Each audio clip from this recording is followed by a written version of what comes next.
زکات نکالو، زکات تمہارے اوپر فرض ہے، 11ویں میں دے کے دینا تمہارے لیے جناب والا مستحب ہے، اس کام کو چھوڑو، پہلے فرض کو اپناؤ۔ اور پھر جناب والا یہ ہمارے احباب بتاتے تو یہ نوبت نہ آتی۔ آج ہمارے مدارس غیر آباد ہیں، کیوں؟ دوسرے مسلک کے لوگ دیکھیں مر جائیں گے، لیکن جتنا بھی مال ہوگا اس کا زکوٰۃ نکال کر وہ مدارس کے اندر پہنچاتے ہیں۔ ہمارے 11ویں میں پہنچا رہے ہیں، 12 ربیع الاول کا جلوس ہے، ایسے مانجے طرف دے گا بھی چھا دے تیری طرف، باقی جو اللہ نے تمہارے پر لازم کیا ہے وہ جو غریب غربا کے لیے، یتیم مدارس کے لیے، وہ کہاں جائے گا؟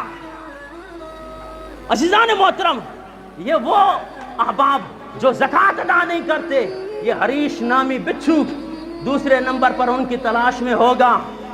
اور پھر حضور نبی کریم صلی اللہ تعالی وسلم نے ارشاد فرمایا تیسرا شخص کون سا ہے؟ وہ جو کہ والدین کا نافرمان ہے۔ آج ہماری نئی جنریشن دیکھ لے جناب والا، وہ اپنے دوست احباب کا قدر کرتے ہیں، ماں باپ کی کوئی عزت نہیں ہے۔ تو عزیزان محترم یہ سماعت کر لیں، حضور نبی کریم صلی اللہ تعالی وسلم نے فرمایا یہ بچھو کا تیسرا شکار وہ ہوگا جو اپنے والدین کا نافرمان ہے۔ اور پھر چوتھا حضور نبی کریم صلی اللہ تعالی وسلم نے ارشاد فرمایا شراب نوشی کرنے والا شخص جس کو حریش نامی بچھو تلاش کر رہا ہوگا۔ اور پانچواں شخص کون ہے؟ ہم آج تو گناہ کو کچھ گناہ نہیں سمجھتے، یہ وہ گناہ ہے جو ہر مسلمان کر رہا